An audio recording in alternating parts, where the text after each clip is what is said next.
Bismillahir Rahmanir Rahim. Assalamu alaikum wa rahmatullahi wa barakatuh. Welcome back to another session of Qur'anic Arabic Recitation with Tajweed Rules.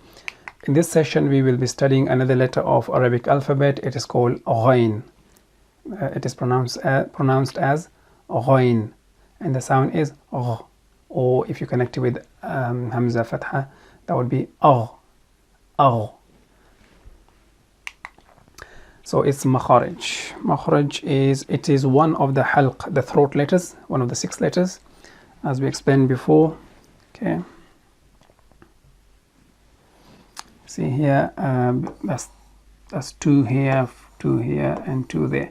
So it is actually the nearest part of the throat to the mouth, the nearest part to the throat, and we have already used this one for the letter of kha. Okay.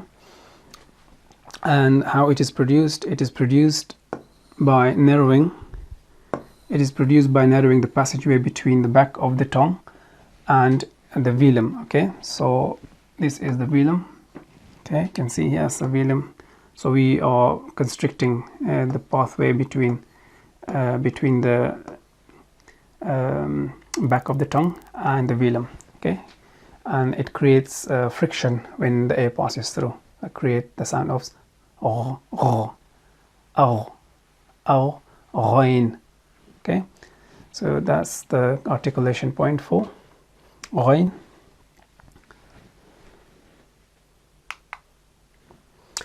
Is it a light or heavy letter? It is one of the heavy letters, because when we are pronouncing it, then our mouth or the lips does not remain in the state of flatness, or in the state as if you're going to start smiling. So for example, if you see my mouth is going to be, looks like this. Ghayn, gha, agh, agh, ghayn, ghayn. Okay. Is it a connector or non-connector? It is one of the connectors, because if you see its connecting forms, that goes to show that it is a connector, because if you see here, if it comes in the beginning of a word, then we can connect other letters with it after it, and if it comes in the middle of a word, then we can connect other letters with it before it or after it, and if it comes at the end of a word, then we can connect other letters with it before it. Okay, which fulfills the conditions of a connector. How to write it? Okay, so it is written exactly same as Ayn, but the difference is it has 1 dot extra on top of it. So it has the head is written above the line, and the tail is written below the line, the imaginary line. Okay, you can see it's like small c here and then big C here. The head is written like an English C, and then from the end of the small c, the larger C is connected, which is below the line, and then we have to have 1 dot above it. How to write it if it comes in the beginning? Looks like this, and it stays on the line, rests on the line.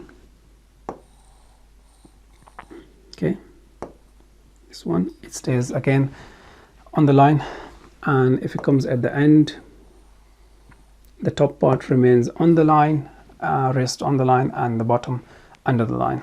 We can connect them because they are connectors. Okay, so Ghayn.